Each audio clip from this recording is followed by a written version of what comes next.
बस बहुत हुआ, अब और नहीं। ना एक शब्द, ना एक और दायित्व। कुछ नहीं करेंगे अब मेरे माँ पापा किसी के लिए भी, सिवाय नानी माँ के, क्योंकि वे उनकी जिम्मेदारी हैं जो उन्होंने अपने पूरे मन से ली है और सच्चे मन से निभा भी रहे हैं। पर आप लोग उनकी जिम्मेदारी नहीं है, फिर भी वे आप लोगों को निभाते आ रहे हैं, पर बस अब और नहीं। देख मीनल, तुझे बीच में पड़ने की कोई ज़रूरत नहीं है। यह तेरी नानी मेरी भी माँ है, मौसी हूँ मैं तेरी। इस घर पर मेरा भी बराबर का हक है। हक के लिए कौन मना कर रहा है मौसी, लेकिन दायित्वों का क्या, वे भी तो बराबर है आपके और मेरी माँ के। अपनी माँ यानी मेरी नानी के लिए वे क्यों भूल जाते हो आप। खैर, मुझे कोई फ़र्क नहीं पड़ता कि आप केवल हक जताना जानते हो, फर्ज निभाना नहीं। वे आपके और नाना जी के बीच की बात है, लेकिन मेरे माँ पापा को परेशान करने या उनकी बेइज्जती करने की कोशिश भी करने का आपको कोई अधिकार नहीं है। देख मीनल, अब तू बहुत ज़्यादा बोल रही है।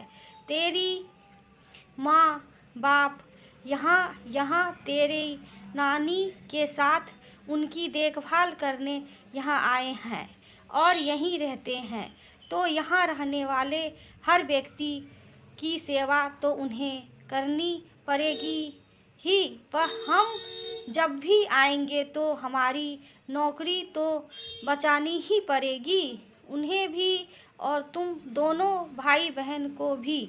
यहाँ क्या मुफ्त में रहोगे? मेरी माँ की अच्छी देखभाल और आने जाने वालों को सारा काम तो करना ही पड़ेगा। तुम लोगों को मुफ्त कैसे मुफ्त बताना आप ज़रा।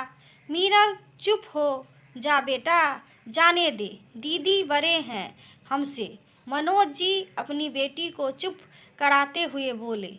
क्यों पापा, क्यों चुप करे दीदी? आप लोग और माँ हमेशा खुद भी चुप रहे हैं और हमें भी चुप करते रहे हैं। उसी का नतीजा है यह कि आज अपना सब कुछ दांव पर लगाकर और सारे फर्ज निभा कर भी हम उनकी बकवास सुन रहे हैं और यह कुछ ना करके केवल हक और घमंड बता रहे हैं। पर अब और नहीं पापा दी, और मैं आपके हर फैसले, हर फर्ज को निभाने में आपके साथ है। पर आपके और माँ के लिए जो हमारा कर्तव्य है हम उसे भी निभाएंगे। आप दोनों का मान सम्मान हमारा दायित्व है और उसे हम पूरा करने से कोई नहीं रोक सकता। विष्णु ने अपनी बहन का साथ देते हुए कहा और अपने माँ पापा को आराम से बैठाया। माँ, मौसी, अब जब बात बढ़ा ही दी है, आप लोगों ने और 4 लोगों को इकट्ठा कर ही लिया है, तो अब सारी बातें खुल ही जाए तो अच्छा है। हम भी अपने घर में शांति चाहते हैं। जो आपको पसंद नहीं है तो आज सब फैसले हो ही जाए। आप कर्तव्य और फर्ज की बात कर रही हैं ना, तो ज़रा बताइए आज तक कौन सा फर्ज निभाया है आपने अपने माँ बाप के लिए?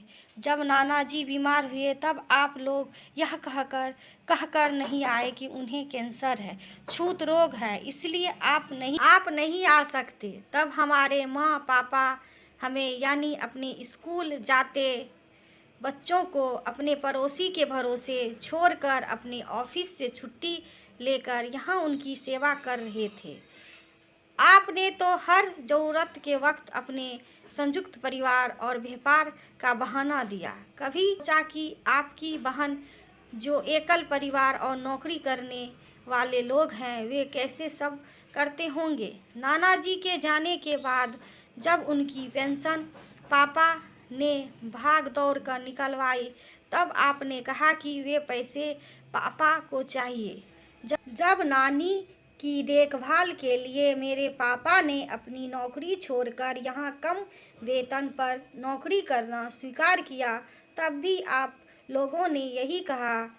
पर यहाँ मौजूद हर इंसान जानता है कि हमने आज तक नानी से एक पैसे की मदद नहीं ली।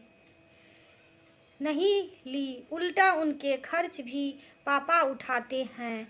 ऊपर से आप लोग भी जब तब आकर बेफजूल की हरकत करके उन्हें ही परेशान करते हैं। उल्टा सीधा कहते हैं। वे हाँ, पैसों के लिए नहीं है, रिश्तों के लिए हैं, क्योंकि मेरे दादा दादी तभी गुजर गए थे जब पापा 16 साल के थे। नानी के अकेले होने के बाद यहाँ शिफ्ट होने का फैसला पापा ने इसलिए लिया क्योंकि वे चाहते थे कि वे अपने माँ बाप का सेवा तो नहीं कर पाए, पर यह तो भी माँ है, इनकी तो सेवा करे। मम्मी और हम तो चाहते ही नहीं यहाँ आना, पर पापा ने मम्मी को कहा कि उनका एक कर्तव्य नानी के लिए भी है, तो अपने बेटी होने का फर्ज निभाए।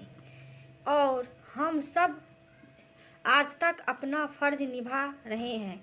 लेकिन आप यहाँ यह बताओ कि आपने कौन सा फर्ज निभाया, या आप केवल दूसरों की बेवजह बेइज्जती करने का अधिकार ही जानते हो। मौसी और उनका परिवार चुप था, और नानी और बाकी सब सच के साथ। मौसी, आप हमारी बड़ी हो, आपका सम्मान करना हमारे संस्कार और फर्ज दोनों हैं, और वे हम हमेशा निभाएंगे। लेकिन हमारे माँ पापा की इज्जत और सम्मान बनाए रखना हमारा पहला और सबसे ज़रूरी संस्कार और दायित्व, और निभाना हमारा पहला धर्म। तो बिना बात का बतंगड़ बनाना और रिश्तों को उलझाना छोड़िए। सबको प्रेम पूर्वक साथ लेकर चलिए और अपना दायित्व निभाइए, ताकि हम छोटे भी आपसे कुछ अच्छा सीखें और सही राह चुनें। मीनल के माँ पापा गर्व से सर तान कर अपने बच्चों को देखकर मुस्काए दिए। आशा करती हूँ ये कहानी आपको अच्छी लगी होगी। धन्यवाद।